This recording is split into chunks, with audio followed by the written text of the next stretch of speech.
Hi, I'm Anne-Marie from Brambleberry.com and SoapQueen.com. Thanks so much for joining me on today's special episode of Soap Queen TV. I don't know if you're anything like me, but I'm always on the lookout for soapy inspiration. I was antiquing the other day and I found these awesome antique keys and awesome antique keyholes, also known as escutcheons. And I decided to try and make these into some antique-y looking soap. I think they'd make great guest soaps. You ready to see how I did it? Let's get started.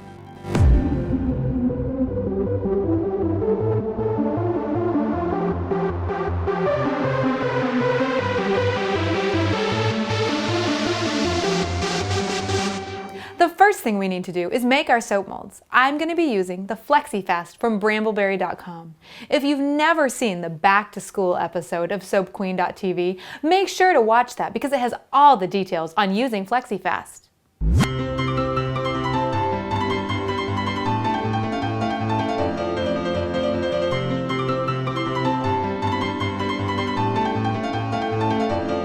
The first step is to put on vinyl gloves. Then, protect your work surface. I like to use freezer paper, though you could use plastic wrap. If you're using freezer paper, do shiny side up. Take 20 parts of the white Flexy Fast and 1 part of the pink, or as I like to think about it, golf ball to marble. Start to mix and knead this. Think taffy, pull and pull. And then fold over and do it again. You're going to be kneading, mixing, and pulling for about a minute. Once you've hit a really nice, even consistency, take your Flexy Fast, plop it right in the middle of your escutcheon. Then start working from the middle out. Really press because you want to get all these little details and all the little crevices.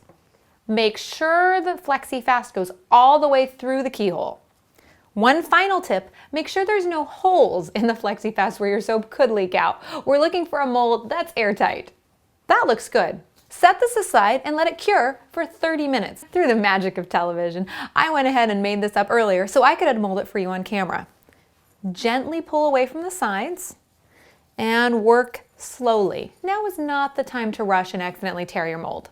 Notice how I'm pushing on this keyhole to make sure the mold comes away cleanly. And there we go. This looks perfect. You can see how all the little details are really showing up. I also made these other ones ahead of time. The beautiful antique key and some other little escutcheons, aka keyholes. Now, it's time to make soap. To make the soap, melt 8 ounces of Brambleberry Clear Melt and Pour Base and 8 ounces of Brambleberry White Melt and Pour Base. The reason we're doing white and clear is we don't want the soap to be so opaque that it's impossible to get a nice dark color. If the soap is too opaque, you'll end up with a gray or a brown, really light brown soap. Melt the soap base that you've already cubed up in 30-second increments in your microwave. When the soap is fully melted, it's time to get the perfect color. Now, I don't have exact amounts for you, but it's roughly 1 part Brambleberry Liquid Brown and 1 part Brambleberry Liquid Black. These are oxides suspended in glycerin and they work exceedingly well for coloring. Just keep adding your brown and your black until you get the right color. And that looks just about perfect. I want a nice dark color so I can really show off the next technique. Finally, it's time to add our fragrance. Since this soap is brown, I'm going to go ahead and use a discoloring fragrance. One of my favorite fragrances at Brambleberry is Vanilla Bean. It smells so realistic and just beautiful, almost like a vanilla liqueur, but it goes really brown. In this case, since the design of the soap is dark, it doesn't matter. Add around 1/4 ounce of Vanilla Bean fragrance oil to your soap and stir well. Now, before we pour the soap, one last tip. Spray your Flexy Fast molds liberally with rubbing alcohol. This will help the soap get into all the nooks and crannies of the mold. With a steady hand, pour slowly and evenly into your mold. One of the keys, is going to be to not pour over your keyhole. You want that little bit of pink to be left sticking out. Now, using a really steady hand, lighten up on that coffee, it's time to pour into our key mold. All right, and then here, this larger one, easy to pour, easy to pour. Again, make sure you're not covering the back of that keyhole. That alcohol really helps the soap get into all the nooks and crannies. Now, through the magic of television, I've made these ahead of time so I can show how to unmold. Pull gently away from the sides and then slowly ease that soap out. There's no point in hurrying. You don't want to tear the soap, just gently ease it out. The soap will take right around 2 to 3 hours to set up.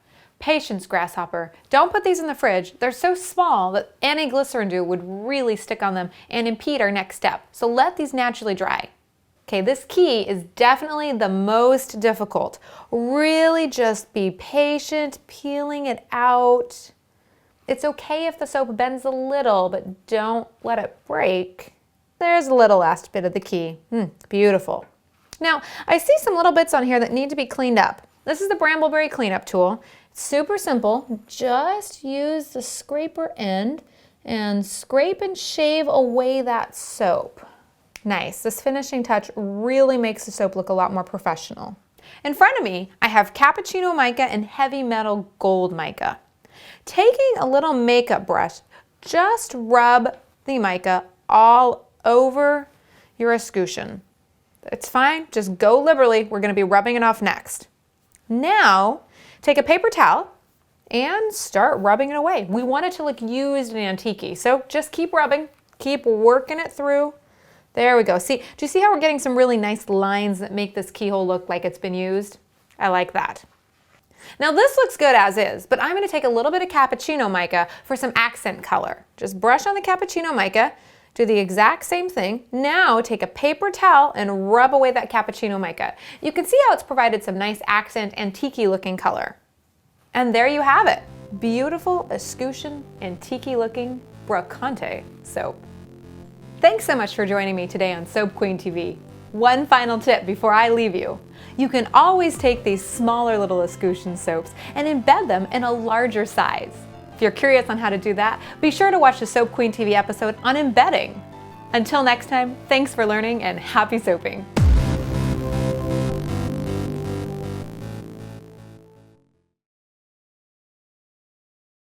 The reason we're doing a mixture is because we don't want the soap to be too opaque, because if the soap is too opaque, you'll end up with a really light brown. Because remember, white plus brown equals light brown.